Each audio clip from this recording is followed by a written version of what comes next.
tudo bom?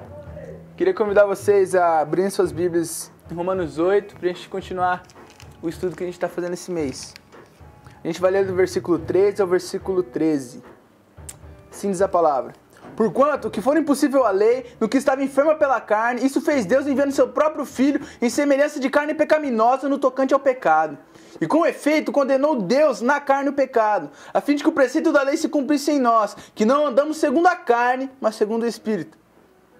Porque os que se inclinam para a carne cogitam das coisas da carne, mas os que se inclinam para o Espírito das coisas do Espírito. Porque o pendor da carne dá para a morte, mas o Espírito para a vida e paz. Por isso, o pendor da carne é inimizade contra Deus, por isso não está sujeito à lei de Deus, nem mesmo pode estar. Portanto, os que estão na carne não podem agradar a Deus. Vós, pois, estáis na carne. Vós, porém, não estáis na carne, mas no Espírito. Se de fato o Espírito de Deus habita em vós, e se alguém não tem o Espírito de Cristo, esse tal não é dele. Se, porém, Cristo está em vós, o corpo, na verdade, está morto por causa do pecado, mas o Espírito é vida por causa da justiça. Se habita em vós o Espírito daquele que ressuscitou Jesus dentre os mortos, esse mesmo que ressuscitou a Jesus Cristo dentre os mortos, vivificará também o vosso corpo mortal, por meio do seu Espírito que em vós habita. Assim, pois, irmãos, somos devedores, não à carne, como se constrangidos a viver segundo a carne, porque se viver segundo a carne, caminhais para a morte, mas se viver segundo o Espírito, modificares os feitos do corpo, certamente vivereis. Louvado seja Deus pela sua palavra. Eu fico imaginando a inspiração que Paulo teve para escrever essa palavra. Eu fico imaginando o que Paulo devia ter pensado. Se ele pensou nele mesmo, se ele pensou nas coisas negativas que o homem tem, na natureza pecaminosa, se ele pensou nas pessoas que o cercam, que são tão falhas quanto ele, quanto eu, quanto você, se ele pensou nas pessoas que ele poderia ter alcançado se ele tivesse tomado as atitudes certas, se ele tivesse deixado o Espírito ter falado mais que a carne.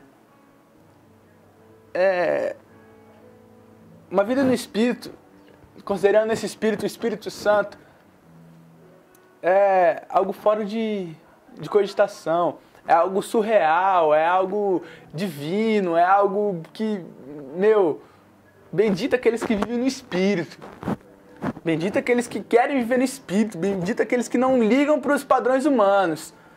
Paulo escreveu em 1 Coríntios 1, capítulo 25 ao 27, que a sabedoria do homem é loucura para Deus, mas a loucura de Deus é a sabedoria que vale, e Deus não é padrão humano. Adoro esse texto. E eu tenho 3 lições para dividir com vocês a respeito desse texto em especial. Em primeiro lugar, que a mensagem que a gente deve pregar é vida no Espírito, é alegria, regozijai-vos no Espírito Santo. Outra vez eu digo, regozijai-vos, Filipenses 4:4. Sejam cheios do Espírito Santo. Isso não é uma coisa da boca pra fora, não é bom dia, não é muito obrigado, é uma coisa que é real. O Espírito existe. Se uma verdade da Bíblia, no Novo Testamento, é que o Espírito Santo, que Jesus prometeu, existe. Ele vem, fala conosco. Deus vive. Essa é a realidade. Se tem algo que a gente tem esquecido é disso. A gente confundiu o Espírito Santo com vento. A gente confundiu o Espírito Santo com arrepio, com sensação, com um jeito novo de pensar. Não, o Espírito Santo é muito mais que isso. Ele é paz, ele fala de Deus, ele testifica de Deus. João escreveu sobre as palavras de Jesus Cristo, que Jesus Cristo disse que o Espírito testificaria sobre tudo com ele, o Espírito ensinaria todas as coisas. Então, se você quer alguma coisa, irmão, vai viver do Espírito. A segunda coisa que eu aprendo com esse texto é que, enquanto a gente pensa que o Espírito é algo que não é que não existe, mas é que é muito longe para nós, Paulo está falando, a sua vida só vale a pena quando é no Espírito, irmão. Enquanto você achar que isso aí tá valendo, que seu namoro fora da santidade, sua vida fora da santidade, seu relacionamento em casa, falando um monte de besteira pra todo mundo, tá legal. Irmão, Sua vida só vai passar a existir de verdade no Espírito. Vocês viverão, enquanto você viver na carne, vocês vão caminhar para a morte. E quando você viver no Espírito, irmão, o que está morto vai caminhar para a vida. Aleluia, você vai para a vida eterna, você vai para a cidade nova. Lugar onde ainda não chegou. Nem olhos viram, nem ouvidos ouviram, nem ninguém imaginou que o Deus preparou para os filhos dele. E essa é a terceira coisa. Só vive no Espírito quem é filho de Deus. Só quer viver no Espírito quem gosta de Deus. Quem quer acreditar. Entendeu? Tem muito mais motivos para você desistir. Você olhar para humanidade dos outros, olhar para instituições, olhar para coisas erradas. É muito mais fácil. Só que o convite aqui não é você olhar para as coisas erradas, é você olhar para o Espírito, é você olhar para as coisas de Deus. É para você olhar para um ser que não é limitado. Que não é limitado à instituição e igreja, não é limitado à instituição de pessoas, não é limitado a nada. O Espírito Santo enche toda a terra.